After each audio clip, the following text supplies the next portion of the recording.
Hello and welcome, team. Thank you so much for being here. This week, we have a very special guest for you. We have Mr. Ryan Loyal, who's going to tell us the crazy story of how magic saved his life. So let me introduce you. Here's Ryan. Nice to see you, Ryan. Thanks for being with us. Hey guys, it's such an honor. Thank you so much. I'm really glad I ran into you at Magi Fest. So thank you for this opportunity. Yeah, absolutely, absolutely. And obviously we have our good faithful Rick and Jeff over here. I'm Caleb. We are super excited to share a little bit about let's start. Jeff, can you just explain briefly how we happened to meet Ryan at Magi Fest? That was so serendipitous. Yeah, well, Ryan's going to share a little bit. I think probably about fate or something. We'll ask him some questions, but that's kind of what it was. It was just us there. We're demoing products. We're selling wallets and coins, and Ryan stops by the booth, maybe to watch Rick perform something. I don't really remember, but we started chatting, and turned out he had one of the most fascinating magic testimonies like I've just ever heard. Just this incredible story about magic and what it's done in his life, where it's brought him, where he's come. And I don't want to tell the whole story, but he was just right there. It felt like we had an instant connection. We had things in common, and he had a story to share. And so we said, let's bring it to the live stream, because here at the booth one-on-one, it was great, but the world needs to hear this. So we've invited him on. Super Hey awesome. guys. Super awesome. And then we got a couple people in here that are, they know Ryan. David says, hey, Ryan's a good dude. That might be one of your friends there, Ryan. Good to see everybody else in here. James finally made it on time, he says. Hey. Hi, Mark James. Garcia, another guy maybe that knows Ryan. Mark, how are you, bud? I know Mark. Mark. What's up, Mark? There you go, from the UK. Then we got Mike D in here as always. Hey, good Mike. to see you. Awesome. Well, good to see you guys. And we're going to go ahead and get started. Ryan, do you want to kind of just take us through what your experience was before Magic, and then that pivotal moment when that hit, and kind of what that meant to you? Sure, absolutely, man. God, whew, where do I start? Okay, get ready for a crazy story, guys. But first, let me say it was a pleasure meeting Jeff, Rick, and Caleb at Magi Fest, which was my first Magic convention, which I was so psyched about. And I will say it was their personality that really drew me to their table, and I believe that's why personality is so important as a magician. But so back to my life. I'm a retired union iron worker. Okay, I used to do construction. Used to walk into steel beams real up high, and it's funny because I made great money, but I just wasn't happy with my life. I just didn't feel good about myself, which goes to show you that money's not everything. But so long story short, due to a set of unfortunate circumstances, I became homeless. So let me back up and say I was born and raised in Atlantic City, New Jersey. And if you guys know about anything about Atlantic City, it's basically like the Las Vegas of the East Coast. So we call it Dirty Vegas back home. But so I'm homeless in Atlantic City. And, that's why magic to me, it's so emotional. And I'm so passionate about it because it literally, I believe, saved my life. So I lived the typical homeless person's life, sleeping under the boardwalk. We call it the Boardwalk Motel. And, I was just so far down and out, and I was sleeping in bus terminals. And so one night I'm sleeping in the bus terminal at Tropicana Casino, and, I'm slouched down in the chair, and out of the corner of my eye, I see a deck of cards underneath one of the seats in the floor. So, and it was one of those used casino decks. Once the casino gets done using them, some casinos clip the corners, you know what I mean? And Atlantic City, they punch a hole through the deck. So I don't know what possessed me to pick the cards up, but it just felt like they were calling to me. Well, let me ask you a quick question, because this is so interesting. Sure. When you say that you were kind of in like almost like the Vegas of, I think you said Atlantic City, did you ever, when you Dirty you saw Vegas. Dirty Yes. Vegas, what you said, that was it. Did you ever were you ever exposed to magic with casinos and things like that around there, or was this like you just saw the cards and were thinking casino? Like, how did that? Yeah, I guess it's more I saw the cards, thinking casino.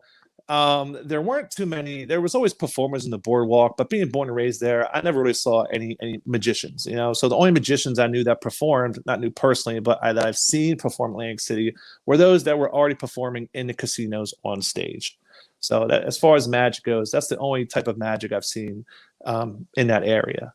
Okay. So I see the cards, I pick them up. I keep in mind just the mental state I'm in. It's just horrible, right? And I'm not saying the story. I don't want pity. That's not the reason. I'm just trying to preface how bad it was for me before Magic came into my life. It sounds like you were at rock bottom. I mean, would you call it that? Yeah, absolutely. You know what's funny, Jeff? You say rock bottom, and this is a true story. 3 days before I found that deck of cards in the bus terminal, I was just moseying through the casino floor looking for found money, whatever, and I found a rock on the floor in a casino, mind you, a smooth rock, and imprinted the word on it. It said faith. Wow. So what's that go to show you? So I don't have that rock anymore, but it's just ironic that I found that. Okay, kept it in my pocket a few days. 3 days later, I'm sleeping in the bus terminal. There's a deck of cards. So I pick up these cards. Now, keep in mind, I've been doing Magic. I'll be coming up on almost 5 years now. So I knew nothing about card handling, magic tricks, anything at this point. So, but I started playing with them, and when you're in that circumstance I'm in, you're looking for anything, for some sort of mental escape, just to get your mind off of the position you're in at that time. So I started playing with the cards. Before you know it, I'm like, dang, man, 3-4 hours flew by, and it felt like 5 minutes. So I was like, man, there's something to these cards. So I took it upon myself. I walked down to the local library, and I used the Wi-Fi for free, and I learned how to do, beginner card tricks. So that's why I tell people Magic for me, it actually started as a survival skill. And that's why it means so much to me. So instead of panhandling and begging people for money, I would perform these tricks and get tips on the street and the boardwalk. I'm like, oh my God, I can eat. And if I did really good one day, I was like, oh my God, I can get a motel room. I could shower up, look somewhat presentable. And that started happening more and more consistently, which enabled me to find myself, take better care of myself, which led to better gigs, So I'm kind of jumping around a bit because I got so many points I want to point out. But so basically, in a nutshell, it was a time of my life where nothing was there for me except cards. And that's why they're so important to me. So they're not just a deck of cards. They're kind of like my lifesaver, And to me, I'm not going to get it, but to me, God placed them there. And that's as far as I'm going with that. But that's why they're so important to me. One time in my life, nobody was there for me except playing cards. And it's so funny growing up in the houses I've been, seeing decks of cards laying around, the good old bicycle deck. My whole life, I've seen it out the corner of my eye. And unbeknownst to me, that's what's going to wind up saving myself. So it really helped me find out more about myself. It was a time of life I was searching for my purpose, was wondering what the meaning of life is, and so on and so forth. And Magic was the huge catalyst in unfolding all of that, because it's kind of like I found my niche in this world, where I found my gift and where I can connect with people and make people feel better, which in turn makes me feel good about myself. Because I believe to an extent that every magician is sort of an empath, you know what I mean? Because, and people, like I was saying, people think, oh, would you become a magician because you want to be in the spotlight, all the attention? No, it's the complete opposite. It has nothing to do with us. And I think my friends here will vouch for it. It's nothing to do with, it's all about the other person. Yeah, I want to say, I hadn't seen you perform a single trick. And we've invited you on the show as a guest of honor and a guest to share with people. Without saying, I think you're going to perform something for us today. And if we have time, that's great. Sure. But it was just your personality and your story is what stood out, and that you realize that it sounds like Magic was you give it the thing that helped lead you back, like the path, or I don't know if it's lifesaver. Is that the word you use? I do, yeah. It's a tool though, but it helped you find your purpose about who you are as a performer. It sounds like it's you got some good grounding there. Absolutely. And I've even mentioned to Caleb, I said, even if I don't ever perform Magic the rest of my life, it still changed me for the rest of my life as a person, as to who I am today. So it will always fulfill its purpose in my life. Because here's my whole theory on street magic, all right? Because to me, a lot of people, Magic is just entertainment, which it is, but my magic, specifically for me, that's why I have my YouTube channel, Loyal Magic, by the way, guys. It's my whole MO is spread the love. I want to spread love through Magic, because once you go through so much hurt and trauma in your life, you just don't wish it on anybody. Like I live in this, my world is like a little circle around me. Anybody who steps within that circle, I want to show love to and try to better and brighten their day. Because I'm telling you, the best part about performing Magic, the best part is when you hear, man, I really needed that. Thank you. I was feeling a little depressed. I feel better. Because I believe in this world, people are always searching for an escape. I mean, everybody is. That's why people do drugs. That's why people drink in bars. They're just looking for some sort of escape out of this life to get some sort of relief, just something. And if I can give that to them in a non-narcotic way and make them forget where they are, forget about all their bills and problems, family circumstances, and everything, that even if it's for 10 seconds, my job as a magician is done. So here's my whole preface on street magic. So you're walking down the street, you see some guy walking over there. I don't know him. I don't know what's going on in his life. God knows what he's only thinking about. You know what I mean? So if I can come along and show them something that they think is impossible become possible, in my mind, I may have given them strength to get through another day. And that's how important, how passionate I am about magic. So my purpose is, and this is just for me, obviously, you know what I mean? I love going into rough neighborhoods, sitting down with people, because I have a different approach than other magicians do as far as performing magic to people. And to me, this works amazing. I don't just walk up, hey guys, you want to see a cool magic trick? There's nothing wrong with that. That's just not me. I love making that emotional connection first with somebody. I have conversation for 2 or 3 minutes. You know what I mean? And when you have conversation first a couple of minutes, it confirms a couple of things. One, are they in the mood to see a magic trick? Two, if they're not, you have a minute to try and sway them to see a magic trick. And 3, you just form that connection. And once you form that first, it really doesn't matter what the trick is. The trick's just the extra cherry on top that puts them in a good mood. So that's a really interesting point. I want to stop you there and say, everybody that's watching right now, I hope you're taking notes. The approach to magic, obviously hearing Ryan's story and hearing his heart behind it is something we want to pay attention to. And then there's also this practical application that you could apply to whatever you're doing, in that street magic is hard. Like street magic, and I'd love for you to speak on this, Ryan. I feel like street magic is going to be a little more difficult than if you're at an event where you're already paid to be there and people are expecting you. Ryan has to capture people's attention, and he's choosing to do it in a way that's more relatable, and then he can introduce his art form. Can you speak a little bit more on that, Ryan? No, absolutely, man. And you know what? They both have their pros and cons. I believe with street magic per se, there's just more one-on-one interaction, what makes it more real, which makes it more raw, and the reactions are a lot more powerful, not more powerful, but just very powerful, because people magic show, like you said, they know they're going to see magic. They already have an expectation in their mind of what they want to see. Now, compare that to some guy walking down the street going to get a carton of milk from the store.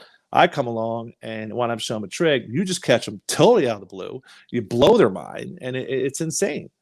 And I just, like I said, I'll sit in the park bench, sit here, and here's the importance of, I believe, personality, being a magician. You know what I mean?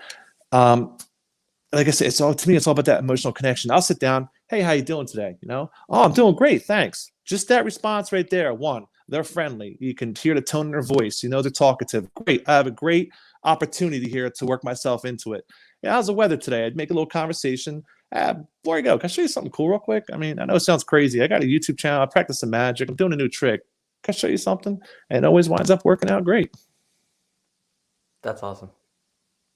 And I always tell people, if you have a lot of approach anxiety, just leave the magic out of it. Just practice walking up to people. Say, hey, man, you got the time on you real quick? You mind if I get the time off you? Just asking simple questions like that. If you got anxiety, magic does not have to be involved. And once you get so used to that, then you get used to talking to people, and just take it a little step further and a little step further. Because I remember the first time I was so nervous. I'm sure you guys experienced it too. The first time you do a trick, my hands are like this.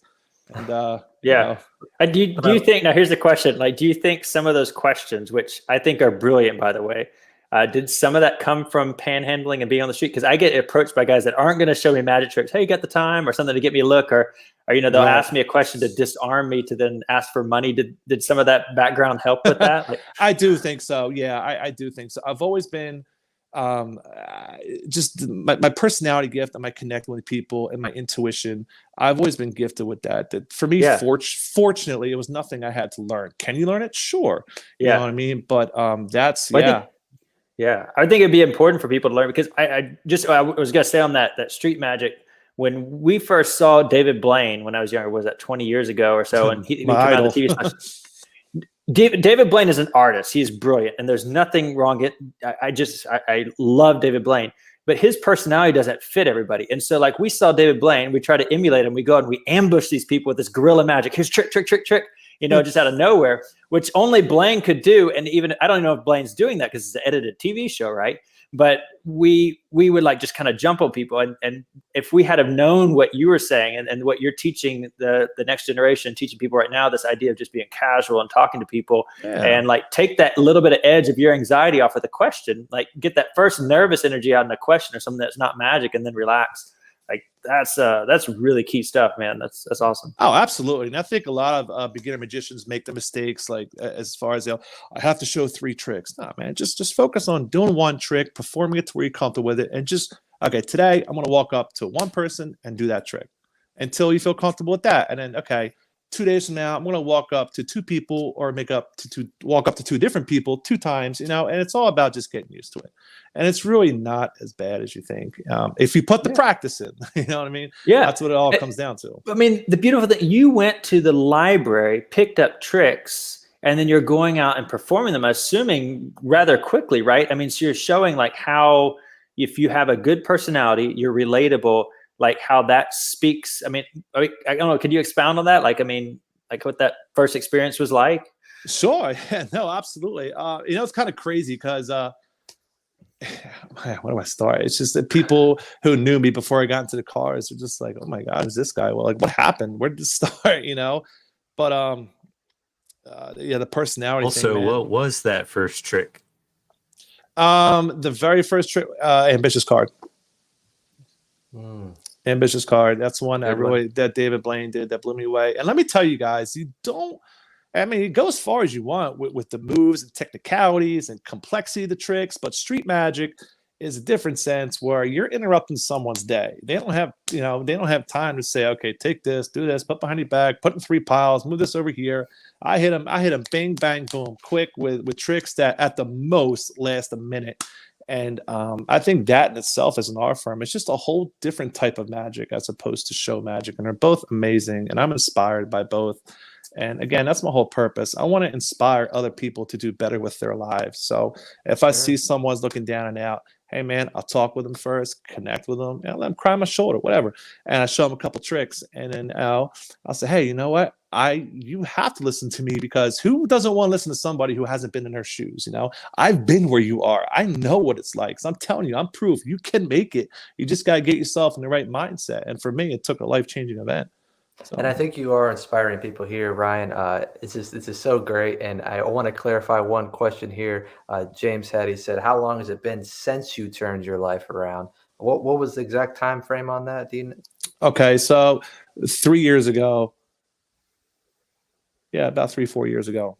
3-4 years ago. Because I was practicing for about almost a year before I actually went and started performing it. So that's awesome. That's awesome. Yeah. And I think what's really cool about everything that you're saying is that it's the idea of utilizing magic as a tool. Like you used magic, like you said, a catalyst transformed your life, and now you're using it as a catalyst and a tool to help transform other people's lives. It's not even just about the magic as the end game. It's like, this is how I can relate to people, and this is how I can connect with people. And so These are practical things that all of us, everybody watching, and all of us can utilize as we're approaching our magic. We're thinking, we talked about this a couple of weeks ago on the live stream. What's our end game? What is our goal?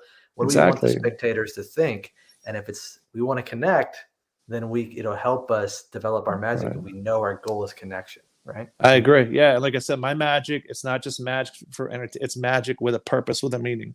For example, when I lived in Atlantic City, it's a big melting pot. It's very ethnically diverse, right? So I'm practicing, I'm performing, at 5-7 people, whatever. And sometimes it builds up. I get all excited when it happens. And then at the end of my routine, I would say, stop, look around. Okay, say you got black, Chinese, white. I say, you know what? No one even noticed that because you're letting the power of magic bring us as people together. And that's what magic's all about. So then I say, just like these cards, if this deck is 1 card short, it's no good to me. Every card has a purpose, just like every one of us do. And when we learn to work together, hint, hint, we can do beautiful things with it, hence the beautiful tricks. And at the end, I say we all bleed red. And I do that. That's kind of like, I was doing that for a while, and I stand by it, I believe in it, and it's the truth. And, I love the emotional approach.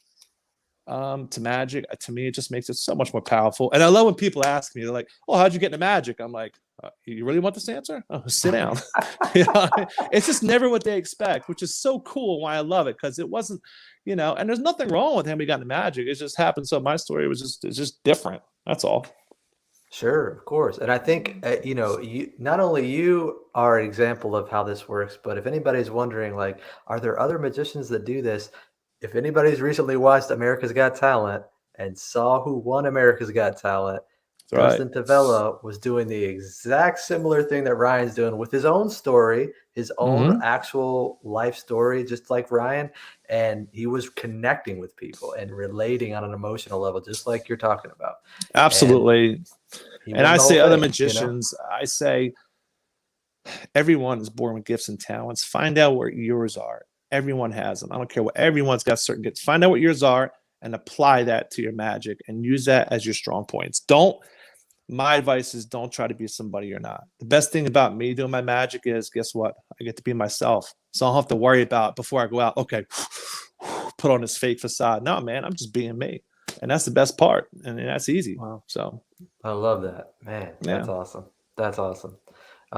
So we have a couple other little things here. James said that's some rapid progress. That really is some rapid progress. Yeah, let me tell you, when I was, keep in mind, James, I was homeless, so you're talking 8-10 hours a day, you know, just wanting to mentally escape, and I did nothing but practice. It was like I eat, practice. It was like, it's ridiculous. I think I actually tried to add up the hours one year. I obviously could be let off, but it equaled out to like a veteran magician that was so many years. So it's a lot of hours, which I'm sure you guys know. For sure, for sure. And you know, we got some other awesome story, and people are really liking what you're sharing here. Thanks, Mike. This gentleman here asked, "What's your future plans for magic?" Wow, that's a great question. Well, I'm actually a casino host now, which is really cool. So it's funny. Oh, tell him the story. Sorry, tell him the story you told me about the casino host and how you got. Yeah, I know. I got like so many, man. It's like, oh my gosh, because like cool. Again, guys, magic, it changed my life, and it's still affecting me today. I live where I am right now because of magic. Give you a quick story. Have my beautiful fiance, Brooke. God, I love her to death. Wonderful woman, right? So she's from Cincinnati, Ohio area, okay? And then she works at a very popular place here, financial institution. So she got furloughed, home a lot, wanted to find a hobby. She got into magic, you know, obviously not as serious as me. She came across my video on Instagram. I'm on Instagram. It says, so-and-so liked your video, and how it shows like a profile picture. I was like, oh my gosh, this girl's really pretty. Hey, thanks for liking my video. So we started FaceTiming for 3.5 months, and my family thought I was crazy, you know, because I was obviously back on my feet a little bit better at the time because I've already been doing this for a few years. And I packed up everything in my car, cards and clothes. Where are you going? I was like, going to meet some girl in Cincinnati, and fell in love. We have a newborn baby, and we got a brand new apartment. And again, all because of magic right there. So that leads me to where I'm at now in Cincinnati. So now I originally got hired as a security guard at this casino, and I was bored. So I was doing magic for my coworkers. And then unbeknownst to me, the general manager was in the corner looking over. He's like, hey man, I didn't know he was a general manager this time. He's like, let me see something. Ambitious card, blew his mind. He goes, you know what? He goes, you're really good with people. How would you like to be a casino host at our new location that's opened up? I said, my God, I would love that. And he's going to allow me to perform magic for people. I can get gigs from it. So my future plans for magic is magic full-time. God, I would love to, but realistically, I don't think it's for me, but I will always be doing it, try to get as many gigs as I can. And that's, you know, that's my future plans for magic. That's awesome. It sounds like good plans actually for anybody. If you can do anything but magic full time, I oftentimes encourage people that. But if you love it and it's where you're called, then there's no breaking from it. Absolutely. Oh my gosh, I agree. And I tell you guys, like another tip too, when you approach people, which really worked for me is in the beginning, I didn't tell them I was a magician. I said I was an aspiring magician. You know, I wanted to become a magician. So if you say, hey, you know, cool, I'm a magician, can I show you a trick? Now you put that word magician in their mind. Now they're expecting to see their minds blown. So you just put that pressure on yourself by saying that. You always want to get them on your side. If I say, hey man, look, I may mess this up. I really would love to be a magician one day. Can I just try something on you? Now they're like, okay, if you mess up, if you mess up, because you took that approach, they encourage you. Oh man, keep going. You're doing great. And if you don't mess up and you nail it, you blew their minds that much even more because they weren't expecting that from a aspiring magician. You know. That's an interesting thought, but it actually definitely does that. So it Absolutely. gives you I don't know if you'd say it gives you an out or something beforehand, but then that's something I know that a lot of our viewers and people that email us could definitely use that tip, because people are like, where do I start? I'm afraid to go out and perform people. Well, just throw in, I'm an aspiring magician. And it's a polite way of it's not degrading. It's not downplaying that you're a human being or anything less. They said, this is what I want to do. You're under promising. Exactly. Yeah, you cut it out there, Rick. But you said under promising, over delivering. Yeah. And it's sure. a win-win for you. It really is. And what I did, if you guys are able to, it's kind of where it worked for me, is when I first I would get a ride from somebody or take a bus, and I would go about a half hour, 40 minutes away, because when I first started doing it, I didn't want to do it at the same coffee shop I went to every morning, just in case I did fail. And it's like, oh God, there's that guy I messed up on. You know what I mean? It's like, I was like, let me go a half hour away and just do it out here, because I'm never going to be back in this area again. So, sometimes it helps people because you're more comfortable, because, it is sometimes, what if you mess up on someone, you see the guy again, you're like, oh boy. Sure. And there's a comment in here from Bruce. Bruce, he says that he is a professional Santa Claus and was thinking about incorporating some magic into his visits. Any suggestions on what things to learn initially? So I'd love to hear what Ryan has to say about that and what Jeff has to say about that, and kind of see, the two sides of that, and anything we could suggest for Bruce getting started there. That's a good question, Bruce. I probably will leave it up to you guys more, just because I hear Santa Claus. To my mind thinks kid magician, which I am not. I don't perform for kids. That to me, it just requires a different skill set, which I absolutely respect, which I don't have. But I know if you're going to perform for kids, I believe it should be something visual, and that's all I got to say. Good answer. Yeah. What do you think, Jeff? Well, it depends on what gig you're at. So I have a theory in magic. I guess I could tip it now, but who are the two greatest magicians on the planet or in all of folklore? And Santa Claus is one of them. I'll save the other one for another live stream. But of the top two, Santa Claus, he's a magician, and he's not looked at such. Maybe there's three. I just thought of another one that I forgot. So there are three great ones. Santa Claus, in my mind, is a magician. The third one, I guess people know is a magician. But Santa Claus, he pulls magical things. He travels magically. He has flying reindeer. So he fits this kind of mold. And so a kid's eyes, they don't call him Magician Santa. They call him Santa Claus, of course. But I think that if he had some kind of superpowers and stuff like that, it's making gifts appear. And so anything that would be gifting, which is a lot of the stuff Ryan's been sharing about, is gifting experience, gifting friendship, gifting kindness, gifting your empathy, gifting of yourself. So I would say anything like that, if he could make a small peppermint or something appear from behind their ear, whatever would be quick, visual, and keep the line moving. Because if you're at Santa Claus, you got a long line forming. Don't put out a whole 15-minute show for one kid, unless that's what you're paid to do. So I would say, small things that you could palm and appear, and that would leave the child with something. That's a great answer. I agree with that 100%.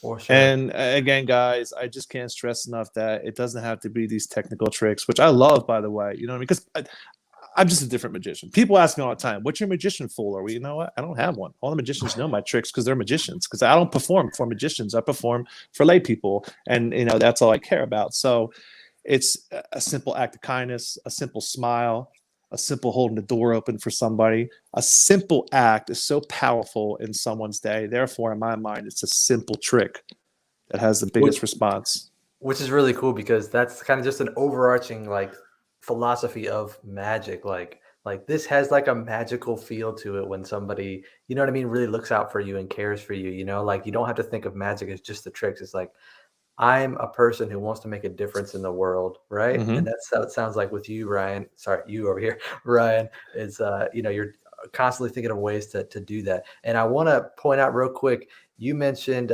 not fooling magicians. We had a question a few weeks back that was talking about their first magic convention, and you said Magi Fest was your first. Could you give us just a quick little thought on how you felt in general about Magi Fest, and did you have any anxiety going into it with other magicians, or what was kind of your experience?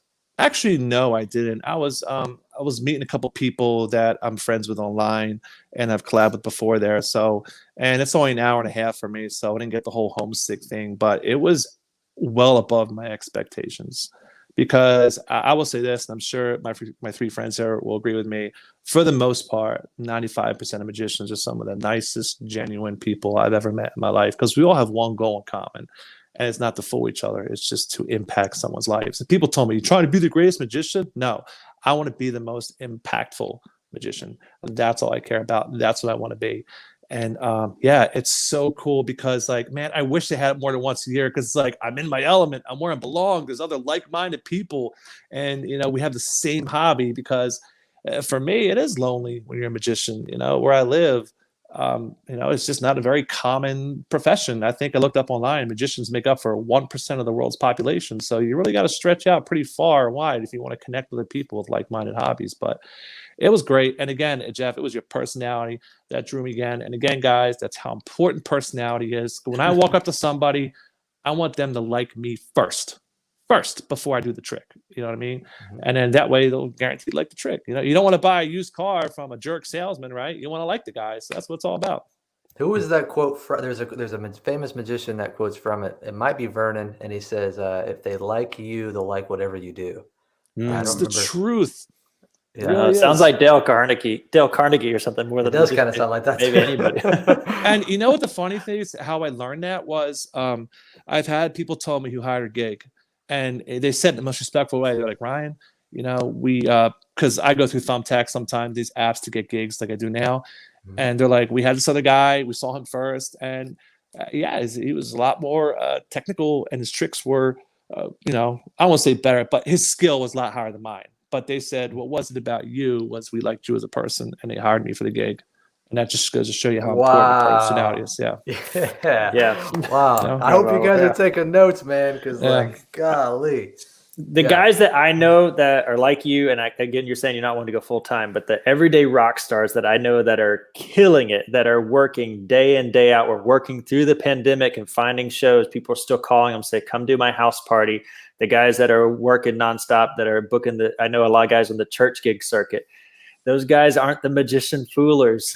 They are the guys that are out there entertaining. They're the entertainers. They're the people that relate to their audience. They get their message out clearly. And that sounds like what you're doing, Ryan.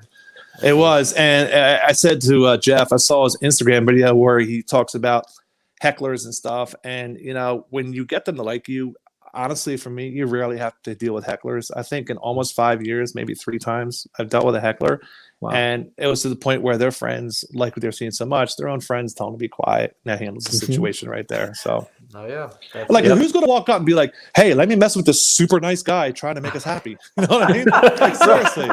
I mean, come on. That's it. Well, we're excited for. I want to see you have something to show us, Ryan. And right before we get there, I want to pour out this little comment here. It's an awesome story, Ryan. You've inspired me with certain aspects of magic. Great to have a friend to chat about and run ideas with, and can't wait to see you at Blackpool. That's my friend Ollie. Thank you, Ollie. Much love, brother. Oh, is that Ollie Mealing? No, it's Ollie Marsden. Ollie Marsden. Nice to see you, Ollie. Thanks for joining us all the way from the UK. I think it's like such a late. It's like a totally different time zone over there. Yeah. So I know. Awesome. I'm always messaging him like, "Oh my God, it's 3 a.m. over there." Oh man. No, but if you like Magi Fest, wait till Blackpool, man. It's a trip. Man, that's to meet my idols, man. It's cool, and that's how I learned. I learned by watching, Chris Ramsey. A lot of literature. My first magic book was Royal Road to Card Magic, and guys, there's nothing wrong with videos, but the literature is where it's at. I would read the literature, then watch the videos, and compare it to make sure it matched up with the literature to make sure I learned the right way. So to me, that's how I learned.